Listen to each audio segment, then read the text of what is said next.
हरि ओम. हरि ओम. 9:30 वाजताच्या ध्यान प्रक्रिया सेशनमध्ये मी आशुतोष सगळ्यांचं स्वागत करतो. नेहमीच्या प्रार्थनेने आपण सेशनची सुरुवात करूया. अखंड मंडलाकारं व्याप्तं येन चराचरं तत्पदं दर्शितं येन तस्मै श्री गुरवे नमः. गुरुर्ब्रह्मा गुरुर्विष्णू गुरुर्देवो महेश्वरः गुरुः साक्षात् परब्रह्म तस्मै श्री गुरवे नमः. शास्त्रज्ञं शास्त्रगम्यं च धर्मगम्यं च धार्मिकं निस्सङ्गं सकलाधारं भक्तं स्वात्मरतं तथा वाङ्मिनं शान्तमूर्तिं च भक्तदुःखप्रणाशनम् योगिनं माधवानन्दं सोऽहं रूपं नमाम्यहम्. ओम.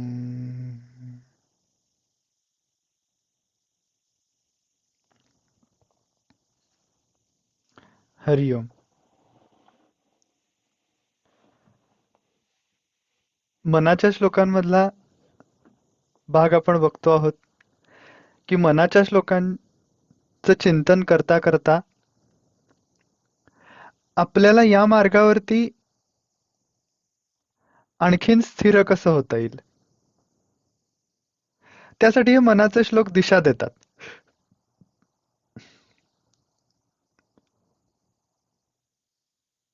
देहबुद्धी हे ज्ञानबोधे त्यजावी, विवेके तये वस्तूची भेटी घ्यावी, तदाकार हे वृत्ती नाही स्वभावे, म्हणून सदा तेची शोधित जावे.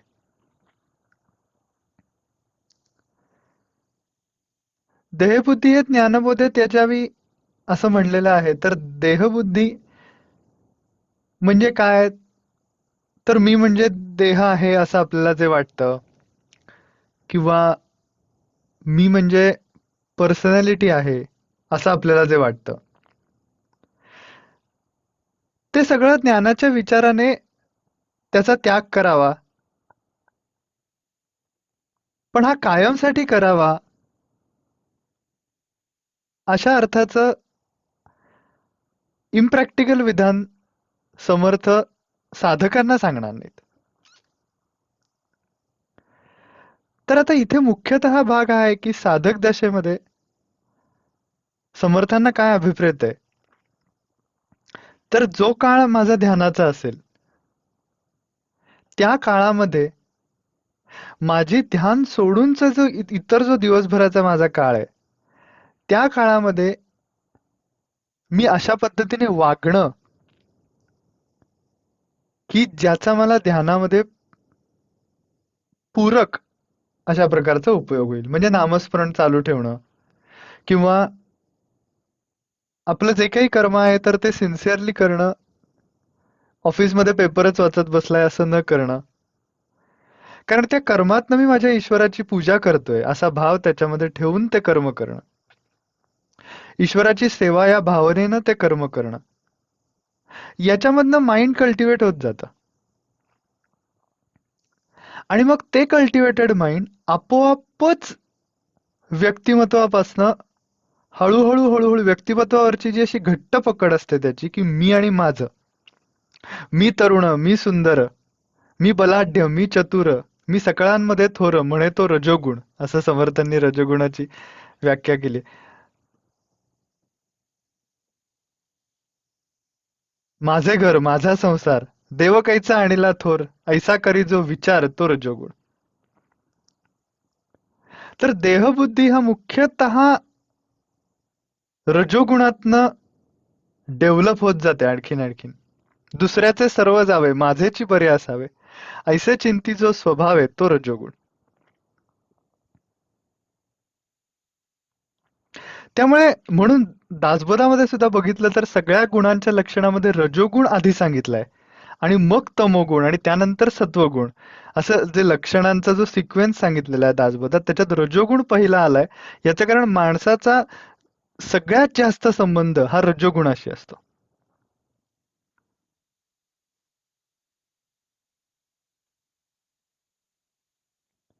आणि त्यामुळे त्यामध्ये रजोगुण सगळ्यात सुरुवातीला आलेला आहे, की ही गोष्ट लक्षात ठेवायला पाहिजे, की सुरुवातीलाच समर्थांनी सांगितलंय, एक शुद्ध रजोगुण असतो आणि एक शबल रजोगुण असतो.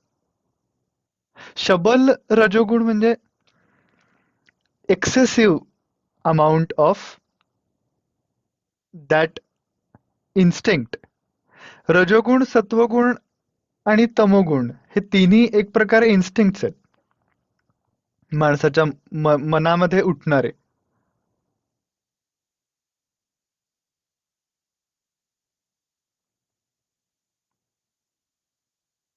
एके ठिकाणी रजोगुणाचे वर्णन करताना समर्थांनी म्हणलंय, झोंबी घ्यावी असे वाटे. म्हणजे भांडण करावं असं वाटतं. तो रजोगुण. हा सगळा रजोगुण ती देहबुद्धी डेव्हलप करत असतो. पण त्या रजोगुणाच्या समासाच्या शेवटी जर आपण बघितलं, तर समर्थांनी लिहिलेलं आहे, की या सगळ्यामध्ये आता या रजोगुणाच्या सगळ्या इतका तो वाढलेला आहे आमच्या मनामध्ये आता, की त्याच्यातनं बाहेर कसं पडायचं? या स- य- य- या सगळ्याला उपाय कोण? असं समर्थांनी म्हणलंय. आणि त्याच्या पुढेच ते देतात लगेच त्याचा उपाय, की उपाय एक भगवत भक्ती. जरी ठाकेना विरक्ती, तरी येथानुशक्ती भजन करावे. त्यामुळे देहबुद्धी हे ज्ञानबोधे त्यजावी. याच्यामध्ये थोडीशी एक बघण्यासारखी गोष्ट अशी आहे, की त्याग एखाद्या गोष्टीचा आपण दुसऱ्या कुठल्या तरी गोष्टीसाठी जेव्हा करतो, त्याला ती त्यागाचा परिणाम असतो आपल्या मनावरती एक. म्हणजे मी जर का अभ्यास करण्यासाठी म्हणून टीव्ही बघितला नाही, तर मी त्या टीव्ही बघण्याच्या आनंदाचा त्याग केला आणि त्या त्या तपाचा, त्या त्यागाचा कुठेतरी माझ्या मनावरती सात्विक परिणाम असतो. चांगला परिणाम असतो, की ही गोष्ट मी काहीतरी चांगली केलेली आहे. कारण का ती एका उद्देशाकडे जाणारी असते.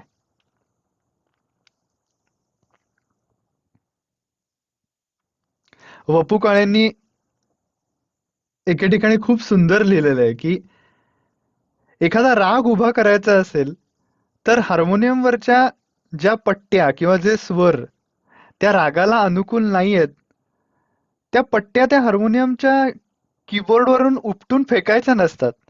त्याला फक्त वगळायचं असतं आणि ज्या योग्य पट्ट्या आहेत, तर त्याच वाजवून तो राग उभा करायचा असतो. त्याप्रमाणे आपल्या सगळ्या दैनंदिन जीवनामध्ये आसक्ती पूर्णपणाने सोडून द्या. कुठल्याही प्रकारचा आनंद उपभोगू नका.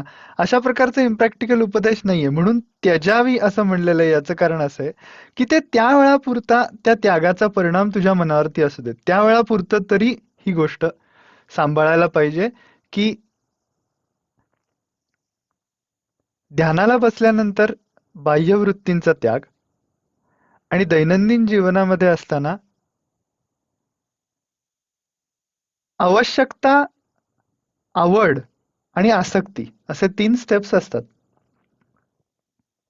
कुठल्याही उपभोगाच्या. खाण्याविषयी बघितलं तर खाण्याची एक बेसिक आवश्यकता आहे आपली, आपलं शरीर चालण्यासाठी. त्या आवश्यकतेच्या नंतर थोडंसं आणखीन खाल्लं तर त्याची तेवढं खाण्याची आवश्यकता नाहीये, पण आवड आहे म्हणून मी खातोय. पोटाला 2 गुलाबजाम पुरे आहेत, पण मला आवड आहे म्हणून मी अजून 2 घेतले. आणि हे आवड आणि आसक्ती ह्याच्यामध्ये खूप थिन लाईन आहे आणि ते त्या चाराचे 8 गुलाबजाम झाले तर ते आसक्तीमध्ये गेलं. याचं कारण का तिथे मी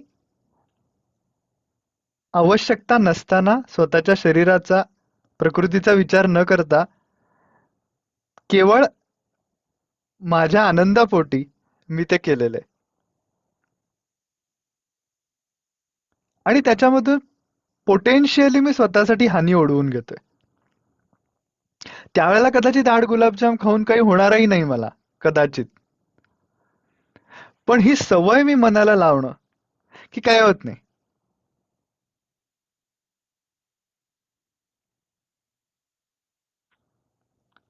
ज्याप्रमाणे विवेक पाळल्याची एक सवय मनाला असते, त्याप्रमाणे विवेक न पाळल्याची सुद्धा एक सवय असते.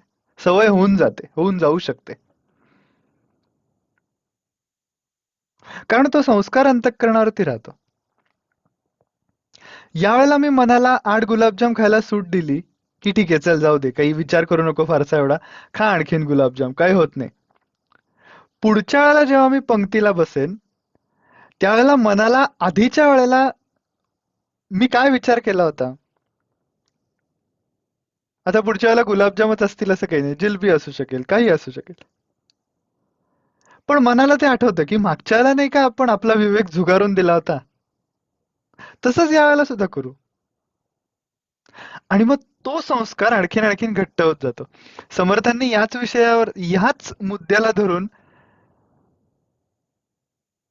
वन्ही तो चेतवावा रे, चेतविल्याने चेतितो, असं लिहिलेलं आहे. वन्ही तो चेतवावा रे म्हणजे तो विवेक जो आहे मनामधला, की हे मला नाही करायचंय.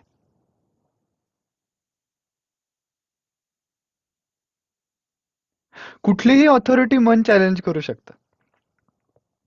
म्हणजे मी समजा असं म्हणलं, की मला माझ्या आईने सांगितलंय, की असं करायचं नाही. किंवा मला माझ्या शिक्षकांनी सांगितलंय असं करायचं नाही. मला माझ्या गुरूंनी सांगितलंय असं करायचं नाही. तर जेव्हा त्याचं कंपल्शन होतं, तेव्हा ती कंपल्शन करणारी जी ऑथॉरिटी असते, ती ऑथॉरिटीच मन चॅलेंज करतं. शिक्षकांनी सांगितल्यानंतर त्या शिक्षकांच्या ज्ञानाविषयी मन बोलू लागतं, की एवढं काय त्यांना कळतंय का?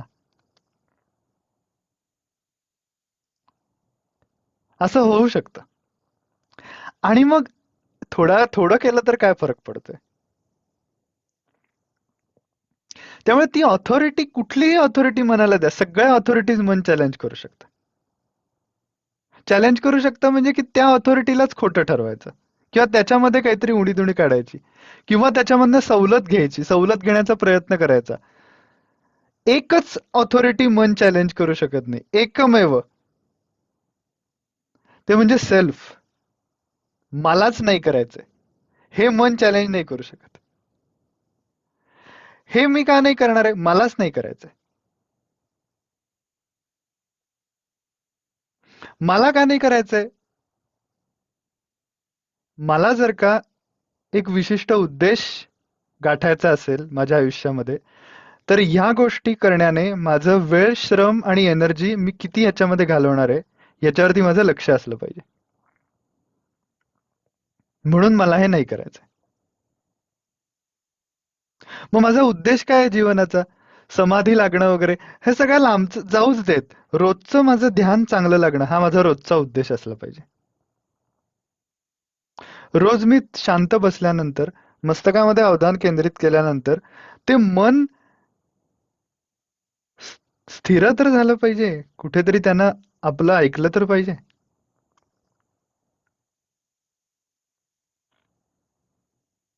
आणि मग त्याचे विचार हळूहळू मनातले शांत होत होत होत केवळ स्वच्या अस्तित्वाच्या जाणीवेवरती अवधान केंद्रित करून शुद्ध जाणीवेवरती एखादा क्षण राहणं, ही गोष्ट तशी काही सोपी नाहीये. कॅज्युअली हसत खेळत परमार्थ होत नाही.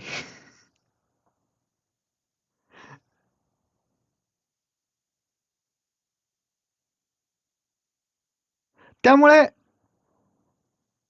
देहबुद्धी हे ज्ञानबोधे त्यजावी, एक उद्देश आयुष्याला आहे माझ्या काहीतरी, आणि तो आयुष्याचा उद्देश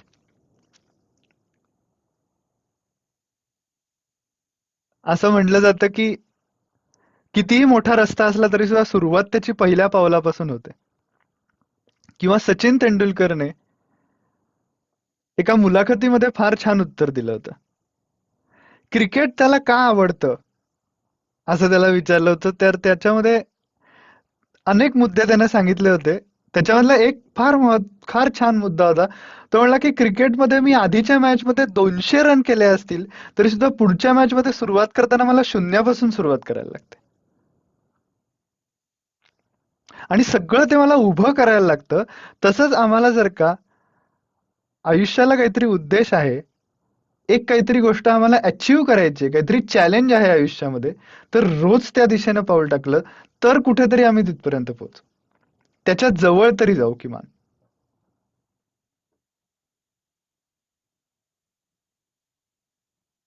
त्यामुळे रोज हा अशा प्रकारचा एक चॅलेंज असणं, रोजच्या आपल्या दिवसाला एक उद्देश असणं.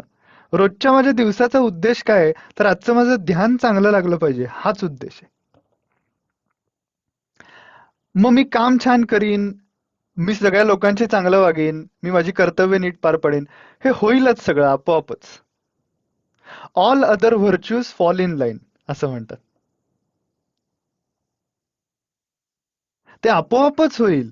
ज्यावेळेला माझ्या डोक्यात हे असेल, की मला आजचं माझं ध्यान चांगलं लागलं पाहिजे, तर ध्यान चांगलं लागण्याच्यासाठी बेसिक रिक्वायरमेंट अशी आहे, की माझं मन शांत असलं पाहिजे त्यावेळेला. जेव्हा मी ध्यानाला बसेन त्यावेळेला ते शांत आणि सात्विक आविर्भावामध्ये असलं पाहिजे. पवित्र आविर्भावात असलं पाहिजे आणि एका उंच पातळीवरती असलं पाहिजे. हे सगळं मला त्या मनाला उंच पातळीवरती आणून ठेवायचं असेल, तर मला माझी दैनंदिन कर्म चांगली करणं आवश्यक आहे. मी माझी कर्मच चांगली करत नसेन, तर ते कधीही उंच पातळीवर जाणार नाही. ते सारखं त्याला टोचत राहील, की तू तुझी कर्म नाही नीट करत आहेस. मग ध्यान लागणारच नाही. किंवा मी एखाद्या गोष्टीवरती उगाचच जास्त वेळ आणि जास्त एनर्जी त्याच्यामध्येच घालून काहीतरी केलं असेल,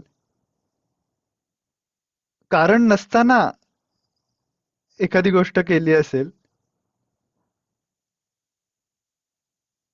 तर त्यामध्ये माझा वेळ आणि एनर्जी किती जातो, किती जाते आणि मग त्या गोष्टीचा माझ्या ध्यानावरती कसा परिणाम होतो, हे लक्ष दिल्यानंतर ऑब्झर्व करता येतं.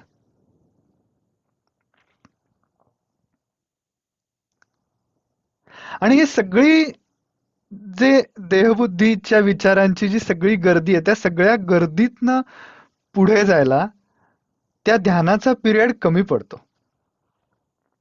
ऑलरेडी अर्धाच तास बसणार मी. त्याच्यामधले 25 मिनिटं मला जर का मनच शांत करायला लागलं,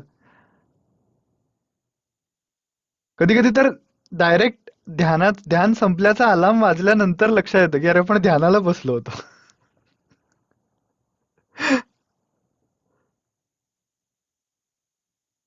पण असं सगळं झालं तरी सुद्धा रोज तो प्रयत्न तरी करणं किमान,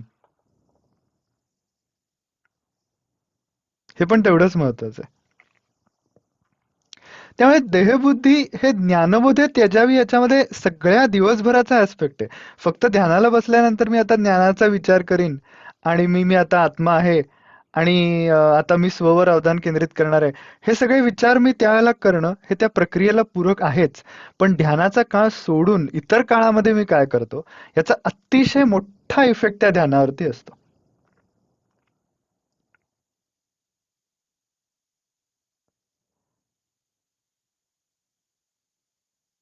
त्यामुळे सगळ्या माझ्या दैनंदिन जीवनाच्या कामामध्ये ती गोष्ट माझ्या मनामध्ये असणं, की माझं आजचं ध्यान चांगलं लागलं पाहिजे. सकाळी ध्यान करून झालं असेल, तर दिवसभराची कर्म करताना हे लक्षात ठेवणं, की मला माझं मन अशा पातळीला ठेवायचंय, की जेणेकरून माझं पुढचं ध्यानाचं सेशन क्वालिटी झालं पाहिजे. आधीचा सगळा कचरा साफ करण्यामध्ये ध्यानाची वेळ वाया जाता कामा नये, ध्यानाचा वेळ.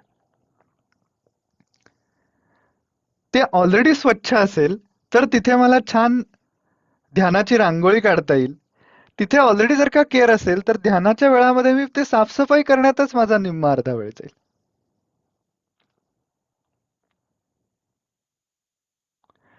म्हणून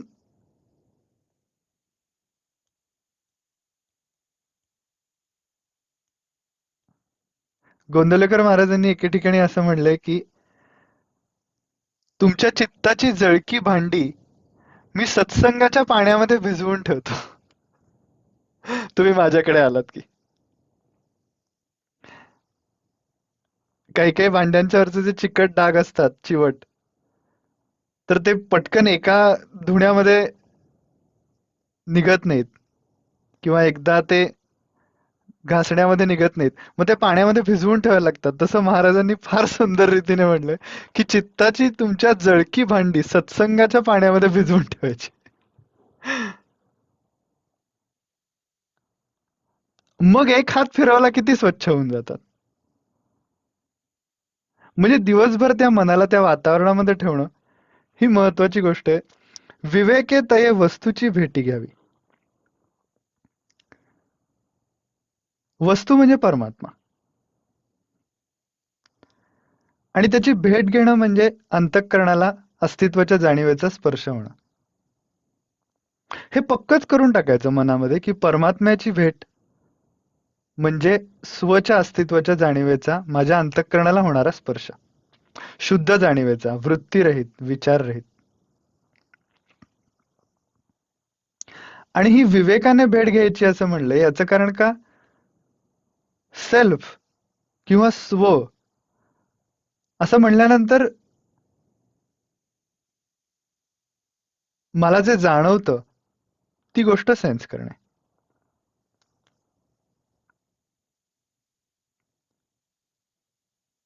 मी म्हणल्यानंतर माझी पोझिशन, माझा जॉब, माझं काम किती राहिलंय, आता उद्या काय काय करायचंय, मला आज कोण काय बोललं दिवसभरात ऑफिसमध्ये वगैरे याचा काहीही विचार न करता मी म्हणजे ट्रू सेल्फ, केवळ मला जे मी असं म्हणल्यानंतर जाणवतं त्या स्वच्या अस्तित्वाच्या जाणीवेवरती अवधान केंद्रित करणे हा विवेक.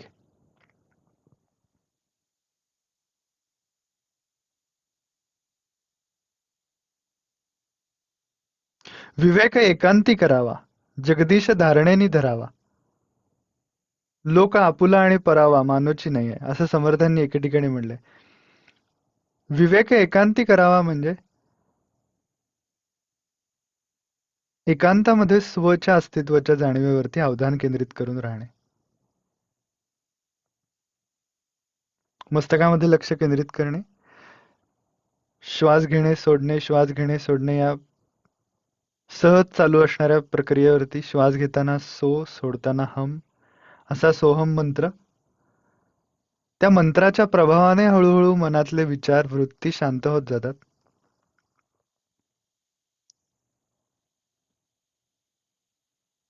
आणि मग त्या मंत्राचा जो खरा अर्थ आहे, सगळ्या विश्वामधला परमात्मा आणि माझ्यामधलं असलेलं तत्व हे एकच आहे असा त्या सोहम मंत्राचा अर्थ आहे. म्हणून मी माझ्याच आतमध्ये असलेल्या स्वचा वेध घेण्याचा प्रयत्न करणे.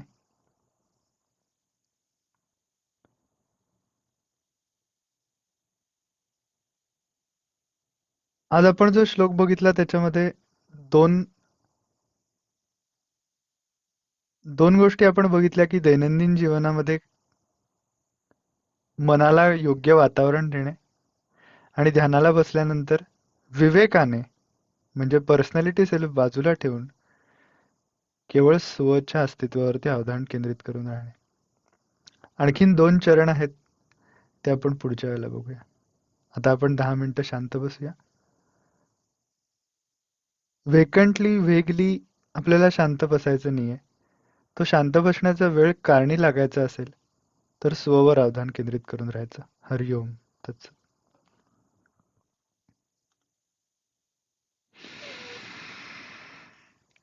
हो.